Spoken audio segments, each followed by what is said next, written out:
Hi, everyone, and welcome to the Leading and Managing Virtual Communities of Practice presentation. Virtual communities of practice are also known as the VCoPs, okay, just so you all know. And what I'm going to do in the next about 45 minutes to an hour is to provide you with an overview of what it means to lead and manage in virtual spaces, okay? This is actually one of my doctoral presentations, and it's a rather involved presentation, taking into account a social constructivist and grounded theory approach.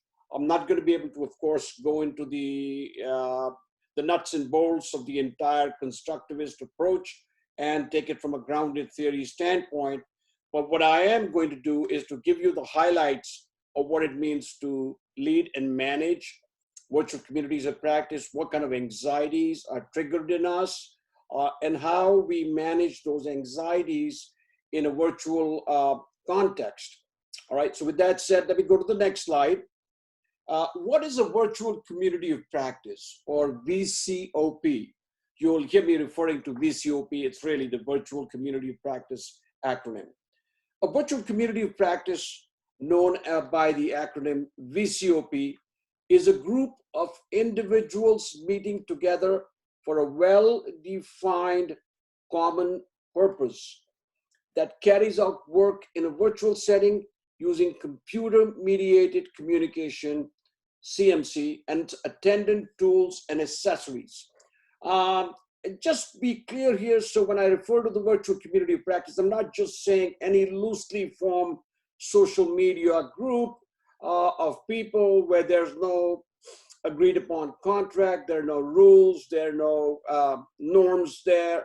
A VCOP, by contrast, is a deliberate group of individuals that have come together, coalesced together for a well-defined common purpose. For the purpose of carrying out some work or the purpose of carrying out some discussion on a particular topic, all of them have that common interest. So they are joining for that purpose. So when I say VCOP, please know that this is not a loosely formed community, but rather a community formed for a specific purpose. Let's look at the second bullet point. While the literature is rife with research articles and references on computer-mediated communication, or CMS, technographic profile of users, not enough research has been conducted on the intersection of emotion and virtuality. What do we mean by that? There's a lot of extant literature out there on virtuality, the intersection of virtuality with technographic profiles, how do users behave, interact with each other, etc., etc. But a lot of literature misses out on the importance of or the intersection of emotions and virtuality. How are emotions generated when we are working in an online setting versus a face-to-face setting? And that's important to understand, because anytime you are in a new setting that you were not used to, and such as the pandemic right now, all the businesses have been closed down. There's been a total lockdown. So people are meeting through Zoom, and people are meeting online and virtually as opposed to face-to-face. So when you're meeting virtually, there is no, there isn't a presence of paralinguistic cues such as your body language, your behavior with others, the setting of the conference room in which you're in, etc. So there's that link that is missing, and all sorts of anxieties are automatically triggered when you're not able to see each other. When I mean face-to-face seeing, not as in a video conferencing scene, okay? So just please make that distinction in your mind. So what kind of emotions, what kind of anxieties, what kind of perplexity actually comes up when you're meeting people face-to-face for a common purpose? Or when you're meeting people virtually, sorry about that. What kind of anxieties are invoked in managers and leaders who work in virtual settings where the paralinguistic cues and spatial indicators are missing? Spatial indicators are the hierarchies, the physical hierarchies, the setting of the room. You may have a leader, you may have a facilitator or moderator at the head of the group in front of you. So there's that spatial indicator. Junior people, senior people, all sitting in a panel. And those are just some examples of spatial indicators. But all of those are missing in a virtual setting. So how do then people make sense of what they're doing in this virtuality? And how do they make sense of what is being talked about, what is being discussed, and how people are interacting, how people are behaving, especially when you're in a totally fog-like situation, you're in a vacuum because you just don't know. You cannot see anybody as in face-to-face. So you're making all sorts of assumptions about people based on just the virtuality. Let's go to the next slide. This presentation addresses some of the following. I'm going to illuminate for you various aspects of leading and managing in cyberspace. So when I say cyberspace, it's really the virtual community of practice. So I might use internet, cyberspace, and VCoPs interchangeably. They really mean the same thing. I'm going to explore the intersection of emotions and virtuality and some of the anxieties that are invoked in leaders, okay? A number of leaders are now hard-pressed as to how to manage their teams, what to do with the pandemic today, and they're not able to see each other than through video conferencing. It's a pretty trying sort of atmosphere out there. There's a lot of uncertainty, there's a lot of anxiety that's triggered when you're not able to see people and feel their presence around you. So again, using a social constructivist, a psychoanalytic and grounded theory approach, an attempt is made to explore and understand new techniques of leading and managing in cyberspace that derive from a renegotiation. So I'm going to talk about renegotiation, don't worry about that. But again, like as I said, when I started this presentation, I am not going to be able to go into great depth from the standpoint of social constructivism, psychoanalysis, and grounded theory. If you'd like to explore that further with me, I'd be happy to send you this presentation. I'm also going to be able to send you my research paper. It's a pretty elaborate research paper, which talks at great length about not only those issues, but also context of leadership.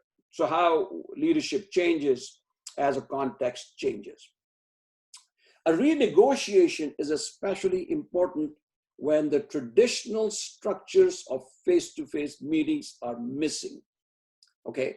Such as paralinguistic cues. Paralinguistic cues are things that you can see, like the body language, the facial expression of people, the voice tonal quality, whether somebody's speaking loudly, somebody's speaking softer, what kind of expressions they're making to each other. So those are just some of the paralinguage. And body language is such an important aspect in communication, as you well know. So that's missing in virtuality. And to some extent, you can see that body language in a video chat, but you're not able to really get a good look into with the body language of another person. The spatial indicators, as I just said, are missing because there's no physicality there. It's all virtuality. All right. So with the physicality present, how do then people manage some of those anxieties? How do leaders and followers, educators and students make sense of this in cyberspace? So again, this presentation was initially designed for from the standpoint of leadership and management in organizations. I've sort of adapted it and giving it a little different twist to it. As you will see, I've included educators and students also who are now, as a matter of fact, working virtually. My daughter will be graduating from Columbia University in New York City next month, or actually that she was supposed to be graduating with a commencement ceremony. That's not going to happen, but she's already finished all her coursework, and that's great. Congratulations to her.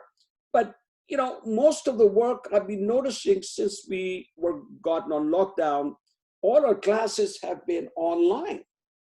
So all our educators at Columbia and all the students in the master's program have been attending these classes online. And you know, while the students are struggling, so are the educators struggling, because there are educators who have not been used to facilitating workshops online. And so how does those educators make sense when they're losing the control to the students? And how do then students make sense of the learning that's occurring? Because believe it or not, all these classes are graded, okay? And they're going to receive the final grade at the end of the semester now.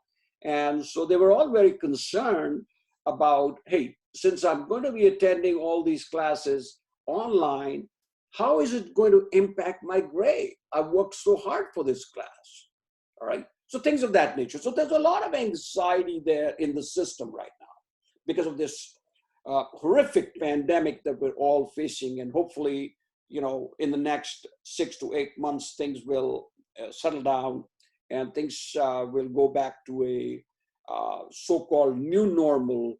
And I always correct people when they say new normal. I always say, yes, it is new, but it's not normal. It's going to be not a new normal, but a totally new way of behaving, totally new way of interacting with people, greeting people, and things of that nature. So I'm going to talk also about Swift trust. So what is Swift trust? Swift trust, as it was first conceptualized by Jarvenpa and Leidner, and I've got the reference at the end of this presentation in my references section. It's an important construct when it comes to hastily created virtual group teams or virtual groups that are working for a common purpose, when there is no time or luxury for getting to know colleagues in advance. So, you know, all of you at some point or the other worked virtually, but, you know, for the most part, you've been working in an office atmosphere, but you may have joined a virtual group, a virtual team, which was geographically dispersed. You know, Microsoft has those teams, Oracle has those teams, Google has those teams worldwide. All of these companies are international. And at some point or the other, you may have worked for such a team, all right? And so yes, you are employees and you're supposed to be part of the team. You're supposed to be doing the work and all that I understand. But there is a certain amount of swift trust, hastily formed trust that has to be present in that team. Otherwise, the work is just not going to progress. Would it not? I mean, you need to be able to quickly understand that you're part of this team and the person leading this team is an expert or someone that you respect. You may not have seen this person. This person may be sitting in Indonesia, maybe sitting in India, maybe sitting elsewhere. But that swift trust has to be established really quickly or the work can be jeopardized. So you'll hear about the swift trust. I would encourage you to read the work of Jarvenpa and Leidner if you want to go deeper into the swift trust, especially as in geographically dispersed teams. Using their own feelings and emotions as guides, what might virtual leaders and managers do in order to enhance swift trust and consequently the frequency and quality of group interactions? So given that you're working in a virtual setting, what can you do using, what do you have at your disposal really? You know, you're connected with each other over the internet. You've got a task laid out. You've got, you know, the timelines, the deadlines all set up. So what can you do? I mean, how, when you function as a leader or as an educator, so when I say leader, I'm also meaning educators who are working with students. What can educators do using their own sensibilities, using their own emotions to guide them in such a way that the work really progresses nicely and the work gets done on time? Okay, so let's look at some of that. Leading in cyberspace, what are some of the challenges and opportunities? All right, so let's take a look at the first one. Leading VCOPs, again, I'm using this interchangeably, it's called the virtual community of practice. It can often trigger complex emotions, paranoia, and a unique form of relatedness that is disembodied. When you think of virtual communities, you're going to look at or you'll come across an expression called disembodiment. What is disembodied? Disembodied simply means that you're showing up without a physical body. All right. So you have a disembodied relatedness. You have a disembodied connection with people. All right. And so the body is only in your mind, but really there's no physical body there. So all of this stuff is happening in a disembodied way.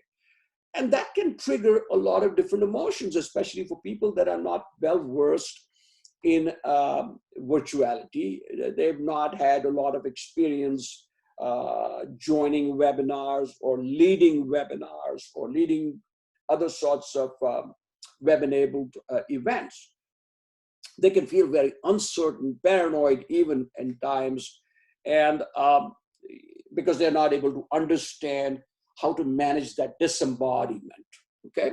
So in order to be effective, leaders must understand what it means to be in a disembodied relationship with followers, okay?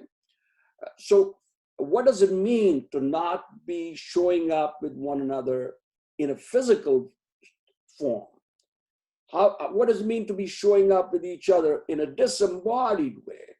And Mike Sivin, he wrote a wonderful book called Mail, Email, and the Struggle for Relatedness in a Paranoid Society. Okay, I would highly encourage you to read that book. The more nurtured and held work group members feel, the lesser their tendency to split and fragment, and generally greater their commitment to the task.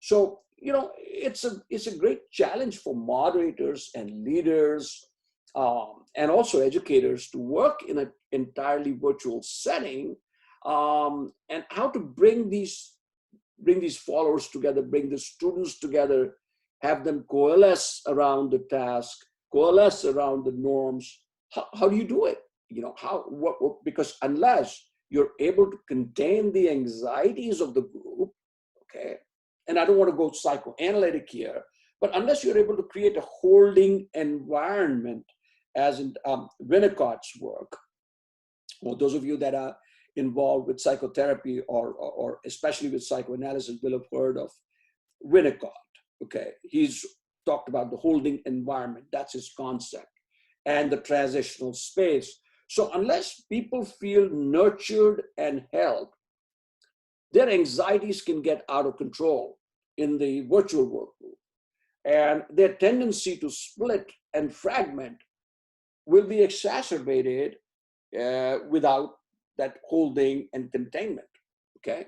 And thereby, consequently, their commitment to the work group is diminished, to the task is diminished, because they're so caught up in their own anxieties.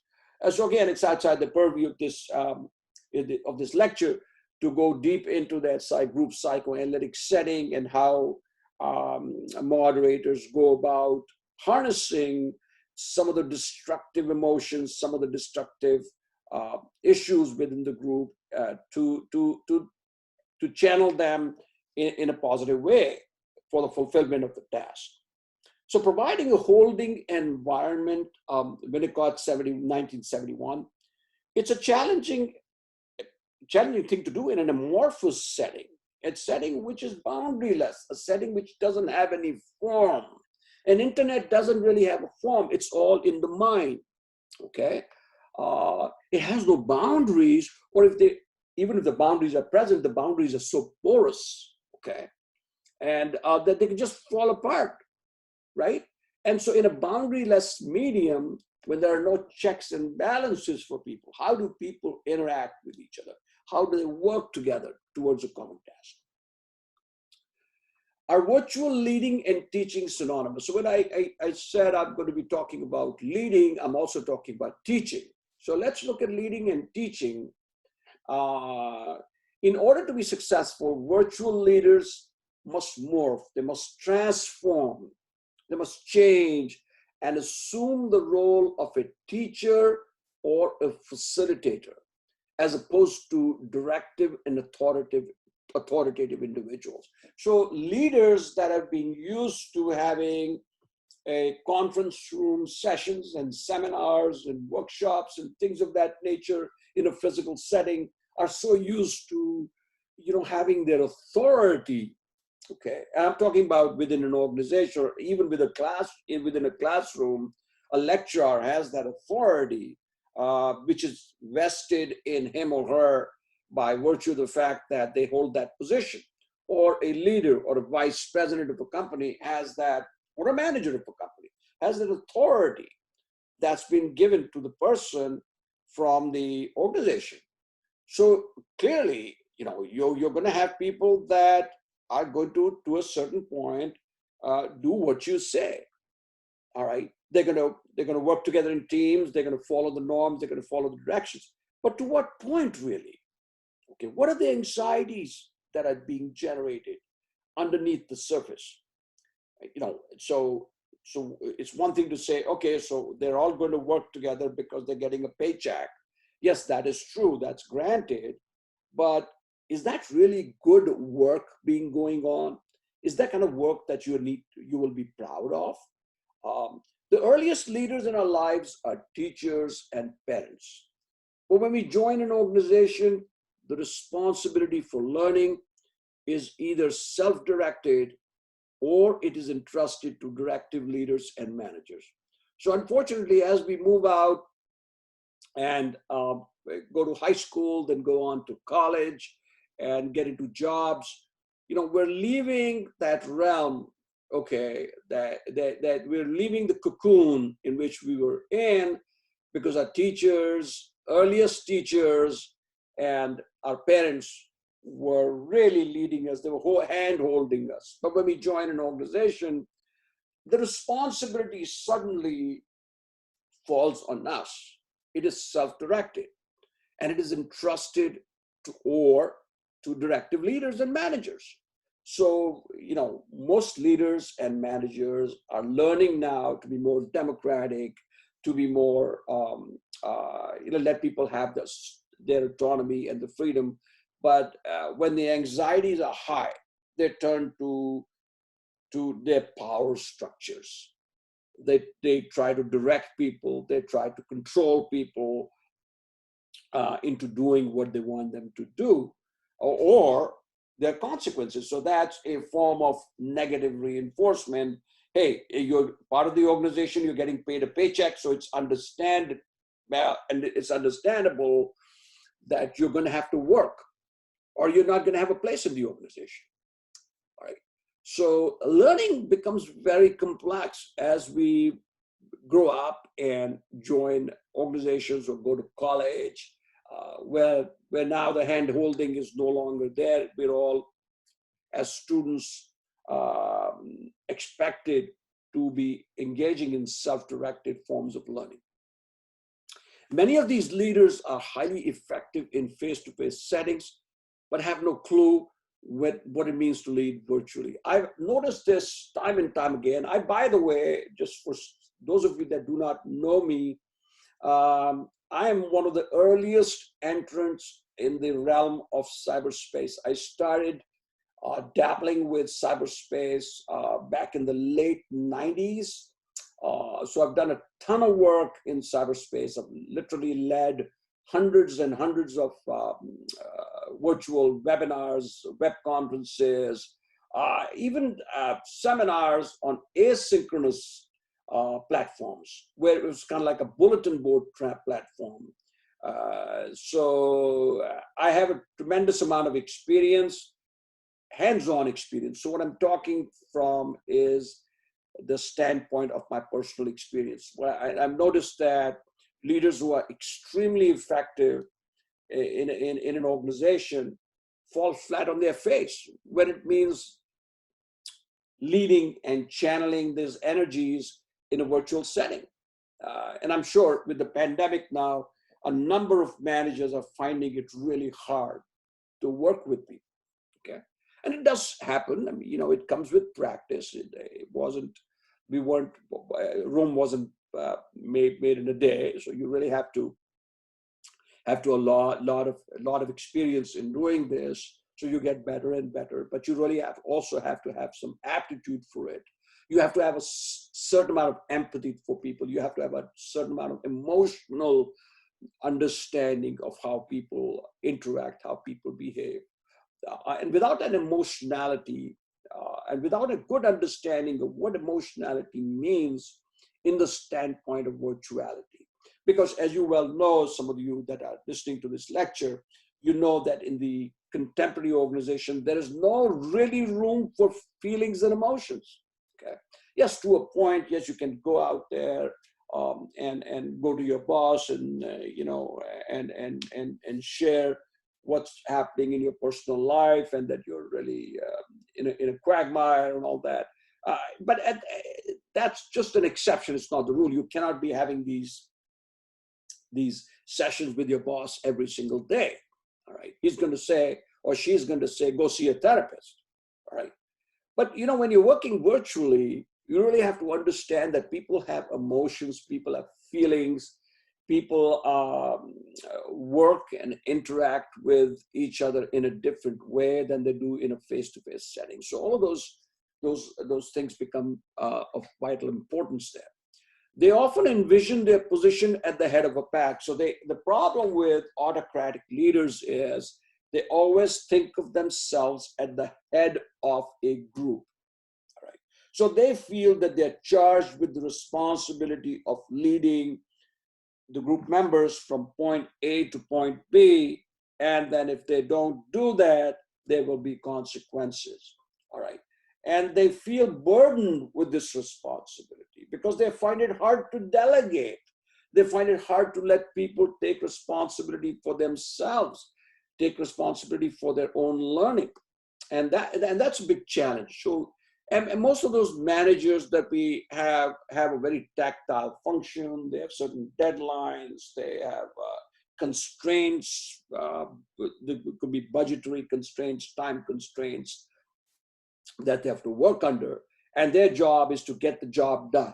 All right, and yes, leaders may have a certain different responsibility. They may be able to think more globally, think more strategically than the traditional managers, but leaders also get caught up in that day-to-day minutia.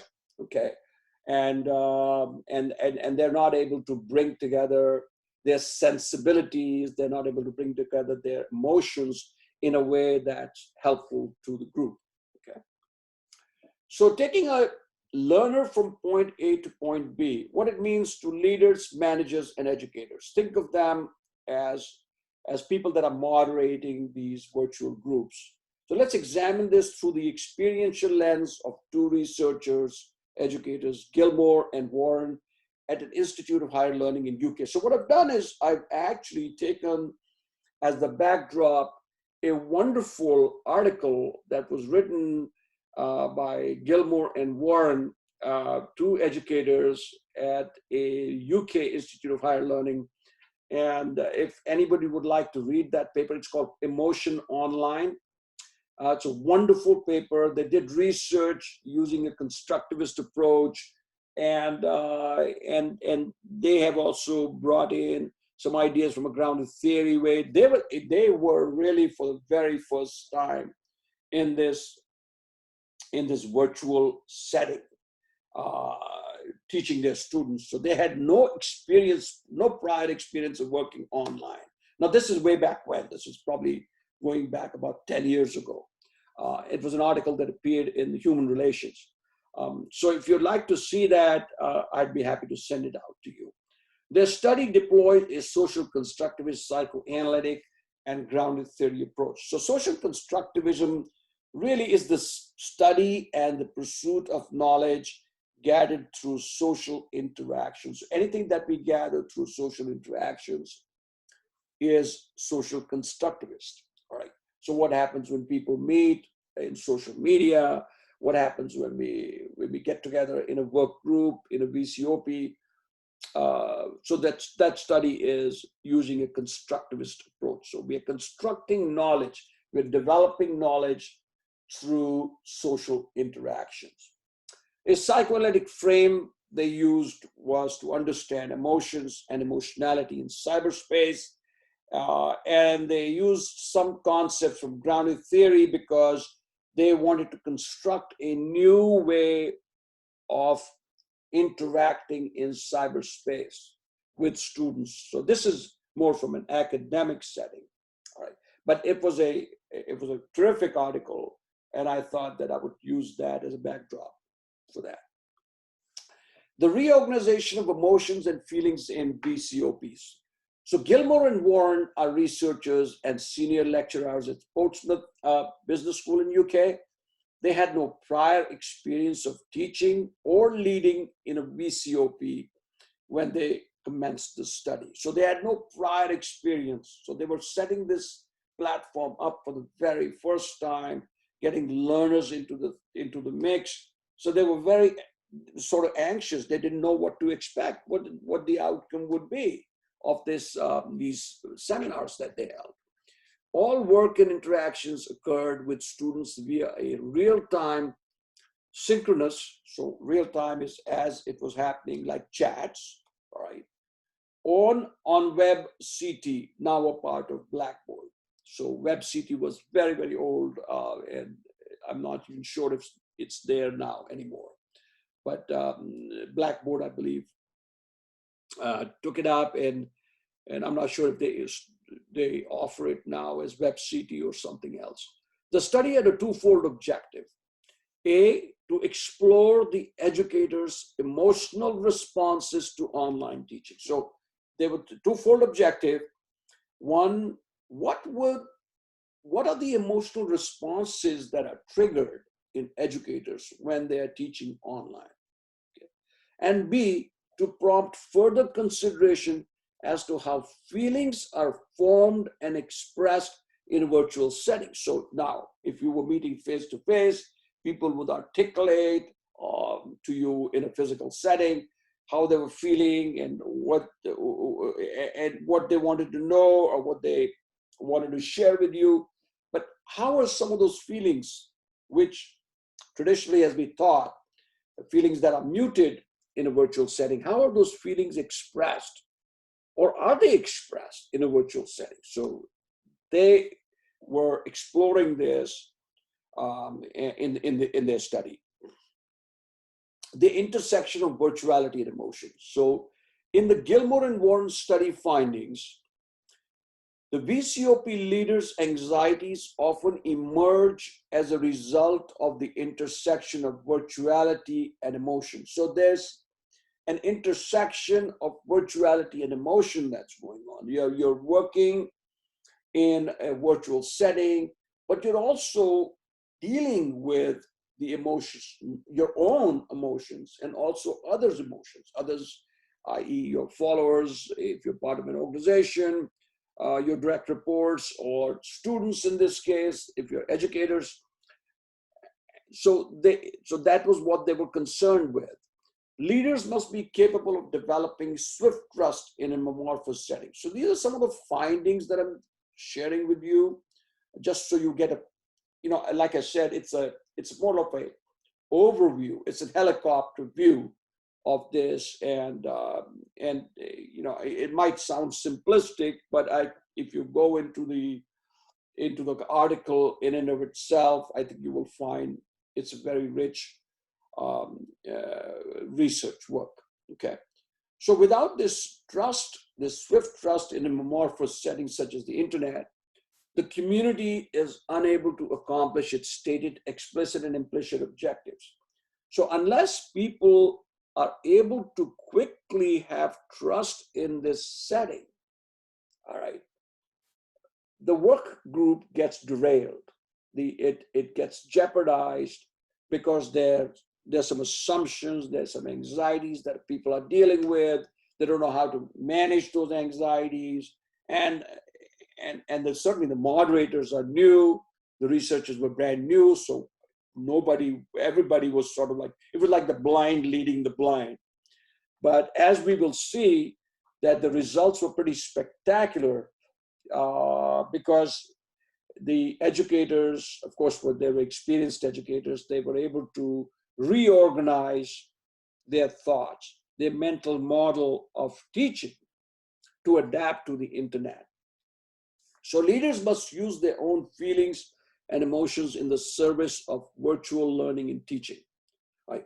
So again, you're going to have feelings, you're going to have emotions when you're working virtually, and you have to have the capacity of quickly morphing those, quickly reorganizing those, and making accommodations for not only your own feelings and emotions, but also the feelings and emotions of your students and others that are working with you in the organization. Reasons why emotions do not enter the discourse. The omission of emotions and feelings. So there's a seeming discomfort around openly discussing emotions, okay? So when people are working virtually, they are hesitant, they're reticent about discussing emotions openly, all right?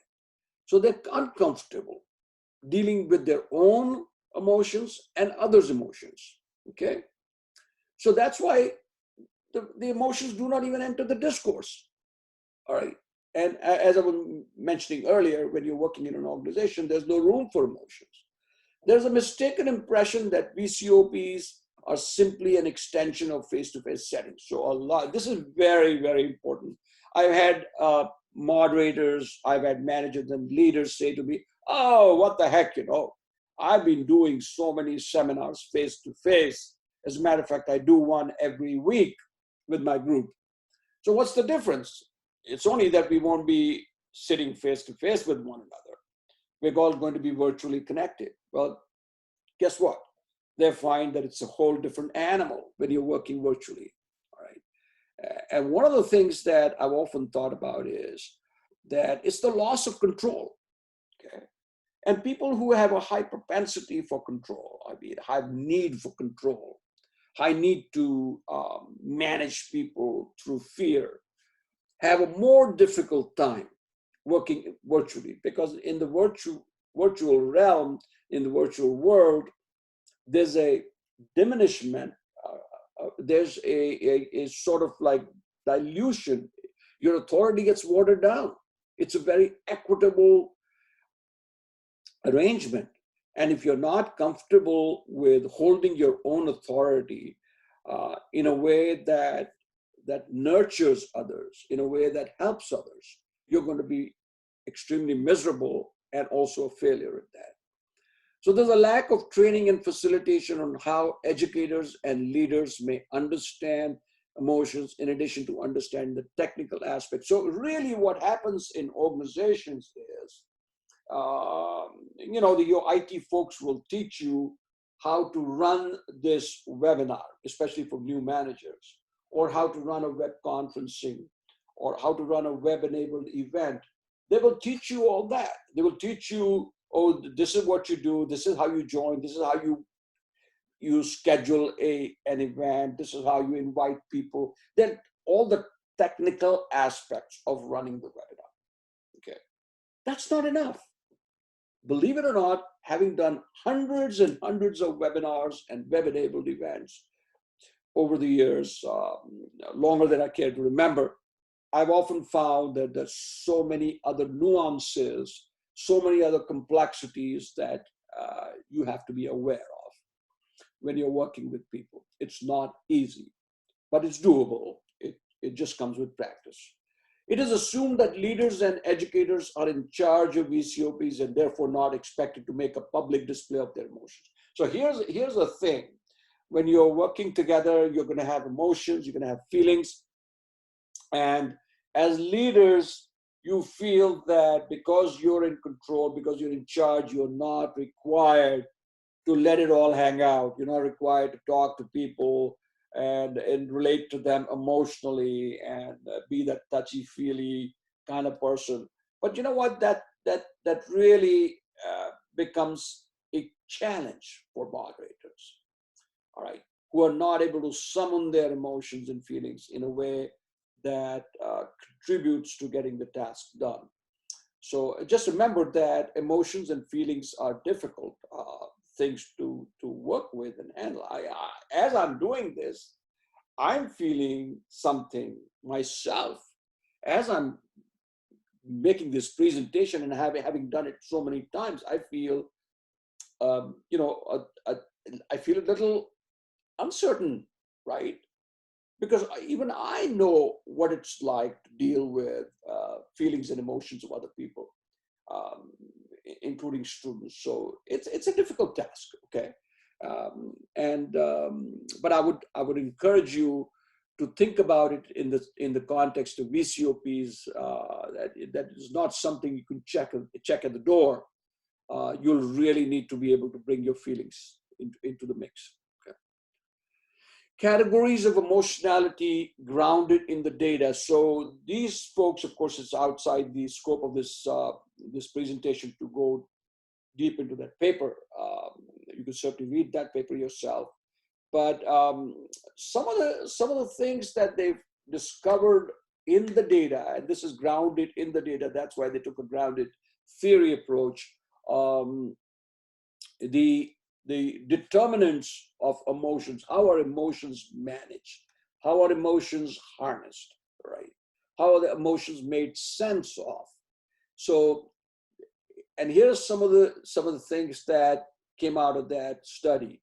The internet is often viewed as a rather sterile and impersonal setting.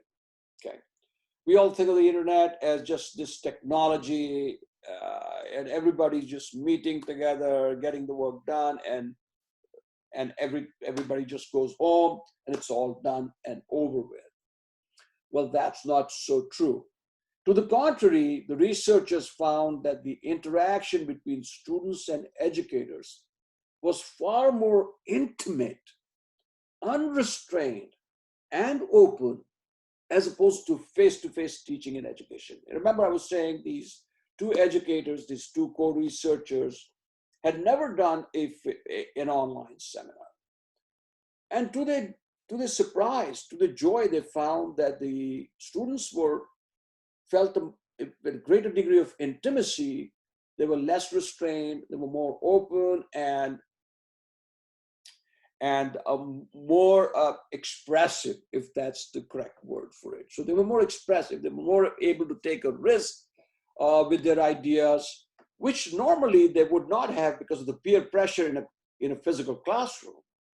So in an online setting where they know that they've got 30 other students or 40 other students working in the group that they're not able to see, all right, people feel that they can talk. All right, so it enables people to come out and talk.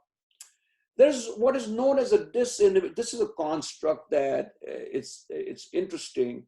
The disinhibition effect. The internet is rife with the disinhibition effect, meaning thereby that what you would normally be able to say to someone face to face, okay, or not say to someone face to face, you can ideally say it on an internet setting.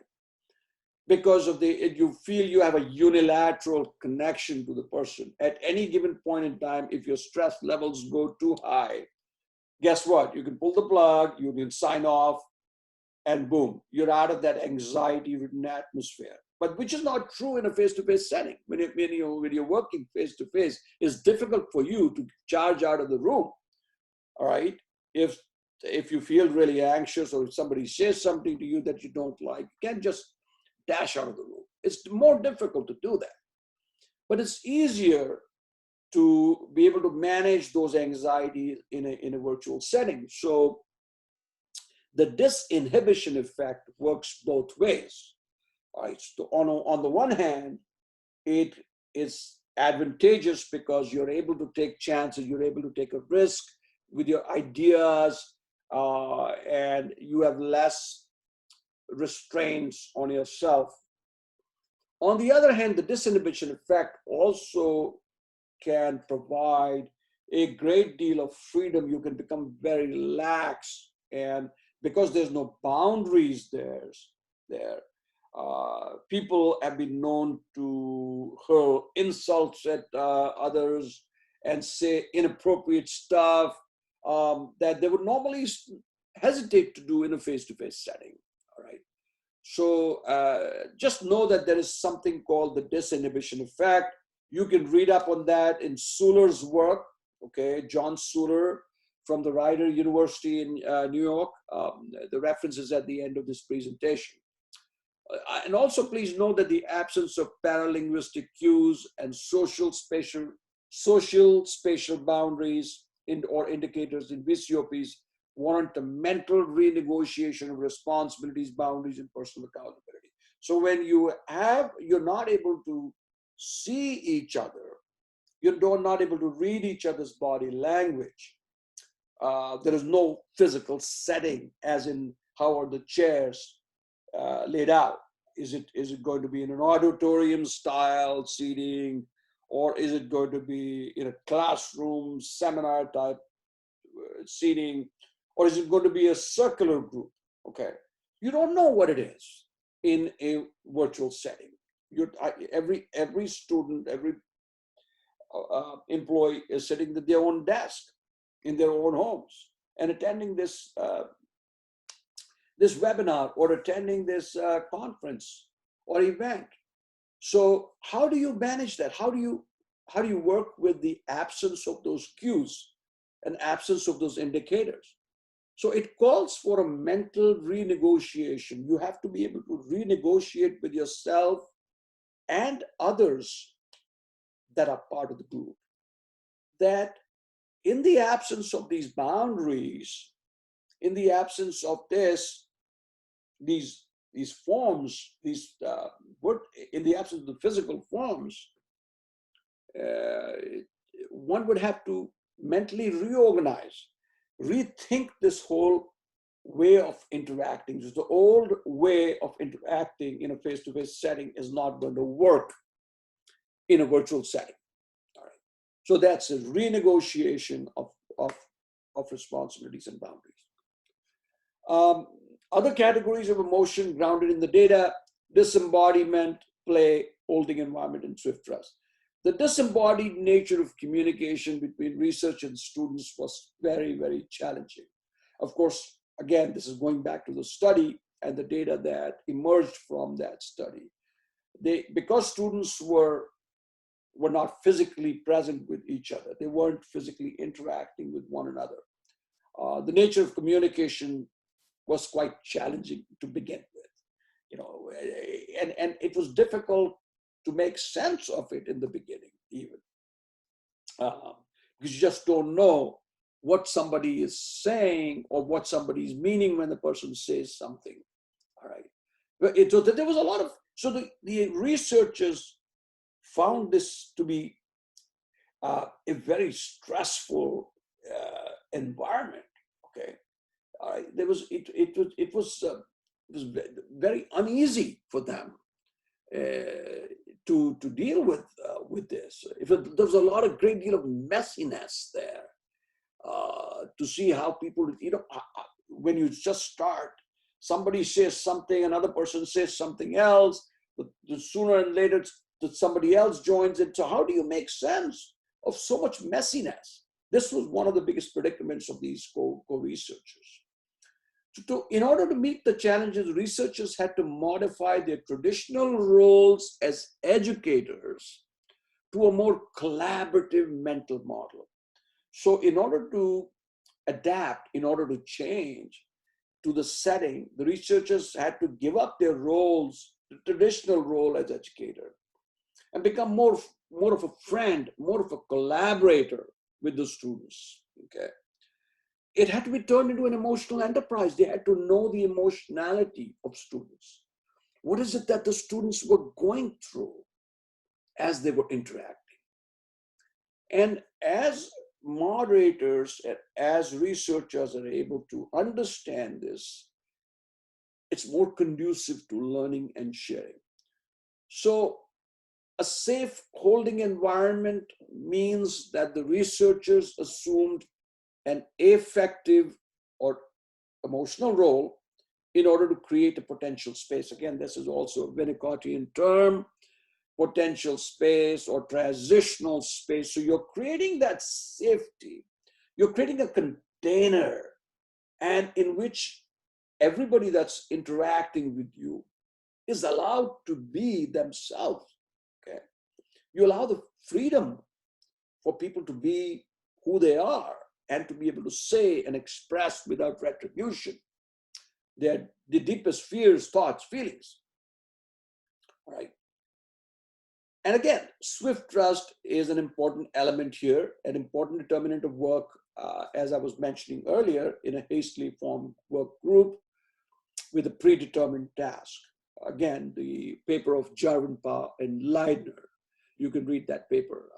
I have the reference at the end of this presentation. Other categories of emotion that were grounded in the data. By the way, these are also some fine findings from the data. Researchers experienced a complexity of feelings and emotions as a direct consequence of undertaking their very first VCOP. Okay.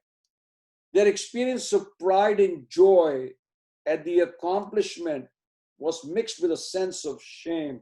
So the researchers struggled because they brought some preconceived notions to these seminars with students, thinking that the students are not going to be able to really perform or not be able to so they had lowered their expectations of the students. They thought that, hey, we're brand new into this, so the students are not going to be able to shine in this atmosphere either. Okay. Well, lo and behold, they found that the students really rose to the challenge and brought their best selves into this webinar, into the seminar. And so as they noticed the remarkable transformation in the students, they felt a sense of pride and joy. They, meaning the researchers, Gilmore and Warren, felt a pride and joy, seeing how beautifully the students were able to rise up to the challenge and work in a totally different, disembodied atmosphere. But their pride and joy was also mixed with a sense of shame. All right? They felt the shame because they came with a preconceived notion that these guys are not going to be able to perform, that this is going to be a total failure of this enterprise. Right? So the pride and joy mixed with the shame, it was a paradoxical delivery. They had to hold the paradox between experiencing the pride and joy on the one hand and also shame on the other, so they had to hold them together. The data suggested that the students felt more intellectually stimulated because of the erosion of the body. Well, erosion of the body just means the disembodiment. Because the students could not see each other face to face, they were not able to see the lecturers, the educators face to face. It triggered in them, it intellectually stimulated them, and they were able to work without reservation. They were able to work without any sense of embarrassment. Oh my goodness, if I say something, am I going to be right or wrong? And am I going to be reprimanded for that by the educators? So what it did for them was it triggered this sense of stimulation, intellectual stimulation. The freedom and spontaneity of leaders, of the learners contributed to the researchers' sense of pride in students' rich interactions. So because of the spontaneity that the learners felt, the researchers could feel a sense of pride and joy in their interactions.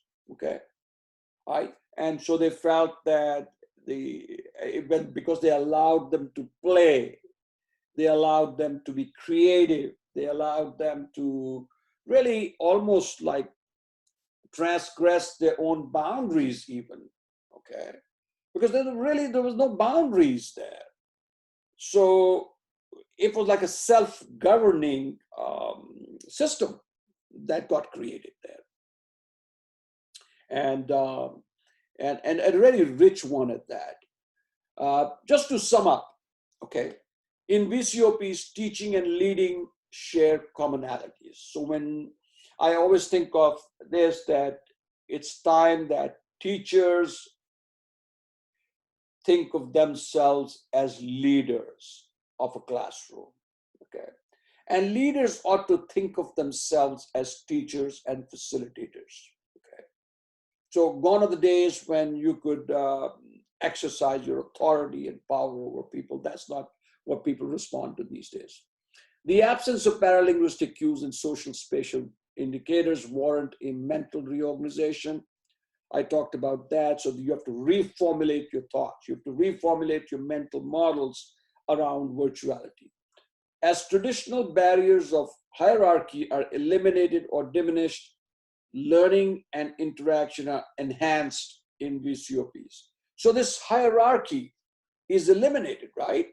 Is it not? Because when people are working virtually, you know, it's only to a point that the teachers can exert their authority, all right, or their power over. Everybody is on a level playing field.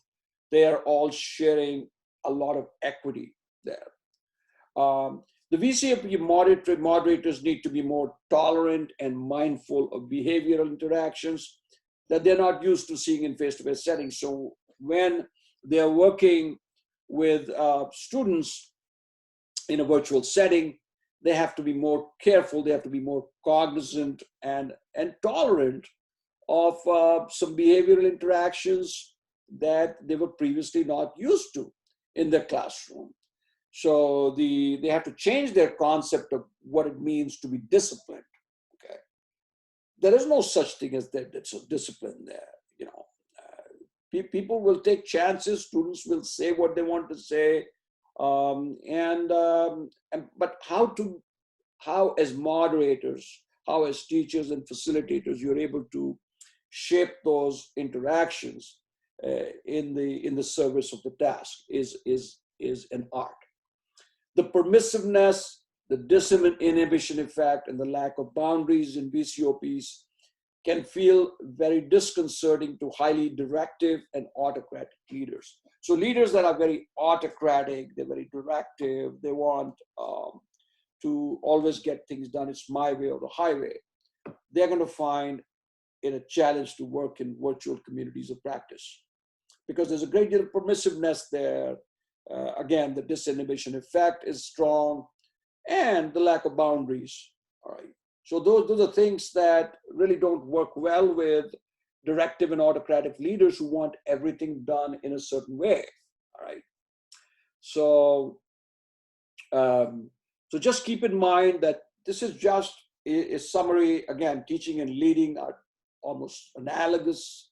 The absence of paralinguistic cues and spatial indicators warrant a renegotiation. Traditional barriers of hierarchy are eliminated in VCOPs. Okay. You have to change the way you interact with people. Moderators need to be more tolerant and mindful of behavioral interactions. And the permissiveness, disinhibition, and lack of boundaries in VCOPs can feel very disconcerting to highly directive and autocratic leaders. So with that, my last slide is the references, Gilmore and Warren's paper, Emotion Online. If you want to see that, I can discreetly send it to you as long as it's for your own consumption only. Javenpa, and it's, sorry, I misspelled that. It should be Jarvenpa, Jarvenpaa. And Leidner, I'm not sure if I have that paper, but I can certainly look and see. If I have it, I will be happy to send it to you. Suler, that's John Suler, Cyber Psychology and Behavior. His paper should be on the internet. Wenger, Communities of Practice, Learning in the Social Systems, from a Journal of Systems Thinking. And last but not least, Winnicott, D.W., Play and Reality, London Tavistock. So these are just some references. And again, this is a very involved paper. So if you wanted to read my journal paper in its entirety, based on which this presentation, short presentation was, my paper is known as, or it's entitled, Leading and Managing Virtual Communities of Practice, VCOPs, Contextual Understanding and Exploration. I cut out the contextual understanding and exploration part because that would have just made this presentation go far too long. All right. So I've just given you the highlights, the bullet points of this. And if you'd like to contact me for a copy of this PowerPoint, I'd be happy to send it out to you. But and also other papers related to leading and managing virtual communities of practice. Let me tell you, the world is changing, and it's rapidly going to be a setting where more and more work is going to be done online. So be prepared for that. So this is a good primer for those that are going to be entering the world of cyberspace. It's being thrust upon you. You'd have to acclimate yourself to this new reality now. So with that said, I want to thank you for your time and attention. Please be safe out there. Observe the social distancing and the other norms, and let's all hope and pray that this thing ends, this nightmare ends by the end, at least by the end of the year, so that we can all get back to work the way it once was. I'm not sure if that's even possible, but we'll certainly give it a try. All right, thanks a lot, and you take care. Bye-bye.